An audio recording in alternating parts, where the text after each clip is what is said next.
Coach Snyder, C3 here in Iowa. Driver fly, how'd you get here? Drove. How long? About 4.5 hours. So did you get up like at 5 a.m.? 4:30, got on the road, no problem. You're a road warrior, by the way. Yeah, in Midwest, you got to be a road warrior. Looking at this, coming here, being able to recruit, I haven't seen you guys in Georgia yet, but when it comes within striking distance, 4 or 5 hour drive, looks like you guys are on board. What do you think of your session so far? You got to show some technique and be able to get your hands on some guys, talk to them, and kind of get a feel for the recruiting.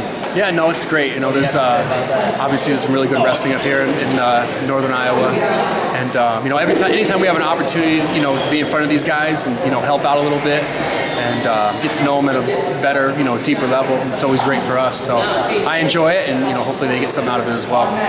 This summer is real busy for you guys. I know, obviously, Rio. Yep. Were you in Rio? Yeah. So you're in Rio, and Coach Manning was probably in Rio. Yep. So, basically almost your whole staff was in Rio. Yeah. You guys are in Rio. Tough Olympics, obviously. Yep. Coming off of that, have you guys been getting back to normal more, would you say, as far as Cornhuskers? Yeah. It's good to get back into the swing of things. The summer is really hectic. There's not much consistency to every week. It's a little different depending on who's wrestling where. But after I got back from Rio Sunday, or actually got back Monday, and school started Monday. So we've been in the routine preseason.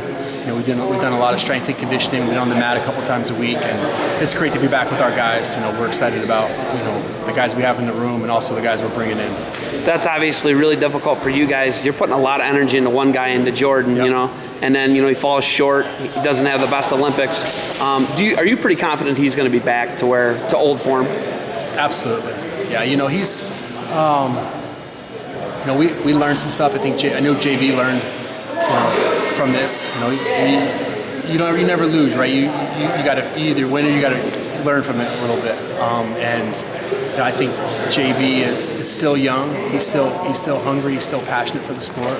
And I think next time you see him, you'll see a JB that has a chip on his shoulder. So in that now, we're focusing on, you guys have a returning national finalist, a couple round of 12 guys, other All-Americans. I like the team you guys are returning, and some really good freshmen. The class you brought in is amazing. Yep. Do you think that is a testament to how important recruiting is? Yeah, absolutely. Getting the right guys in the program, not just their ability to wrestle, but having them fit within our culture. We run a really blue-collar program.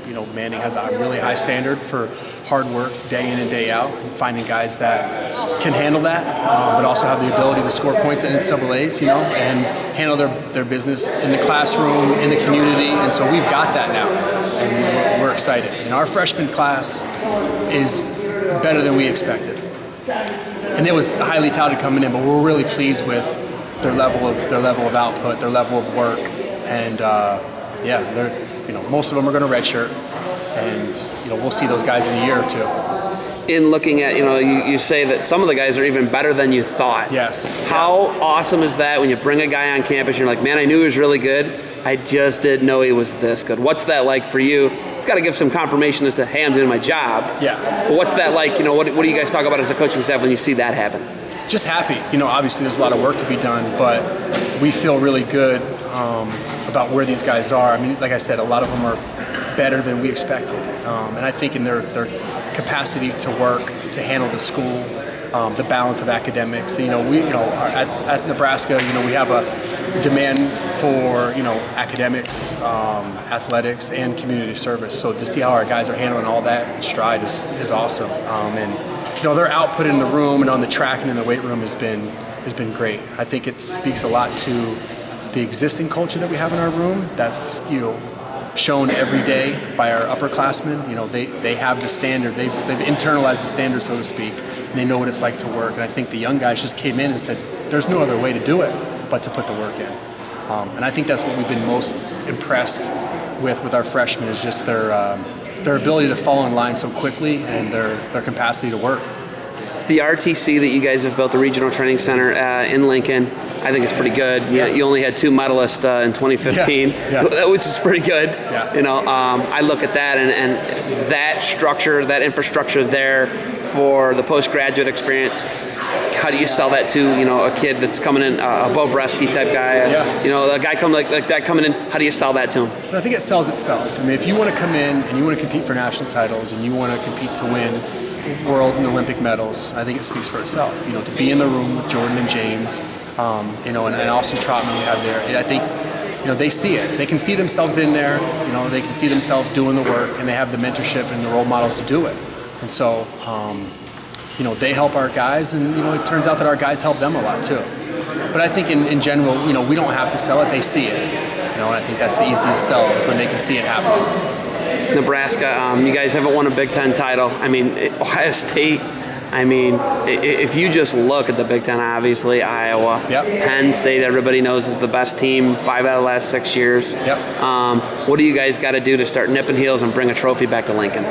Well, we got to continue to get the recruits we got the last couple of years and continue to put in the work. I think that we're definitely confident in our ability to develop guys and get them better, but to continuously get top-notch recruiting classes, and especially the right type of guys in the program that are going to stick. It makes no sense if it makes no, doesn't matter if you sign a number 2 recruiting class and 4 of them are gone, 3 years later. So getting the guys to stick, it's important, and we feel really good about the guys we have in the program. Coming to something like the C3, what are you guys looking for in a recruit? What is what's Cornhusker mentality, and what guy? I get blue collar. Yeah, what are you looking for here? These guys have been through the ringer this weekend, so this is probably their 7th or 8th workout of the weekend, and they did time mile today, they did live wrestling even before I came here to show technique. So seeing the guys that are still focused, still passionate about improving their craft, obviously good listeners, and being coachable goes so far at the next level. Obviously, we know what these guys are like on the mat. I mean, competitively, we know their accolades and what they've done, but it's good to see them, how engaged they are in the session, and their ability to work, because we are a blue-collar program. Will you sit and watch the next session, or do you got to travel home? I got to travel home. We got a friend birthday party tonight, so kind of a busy weekend. 50th anniversary party last night, and then a friend tonight, but I was able to come up and spend a couple hours. So just 8 or 9 hours in the car. 9 hours in the car, 3 about hours 3 hours of technique. Yeah. It's a full day. And then a birthday party? And a birthday party. All right, you got anything else for me? Go Huskers.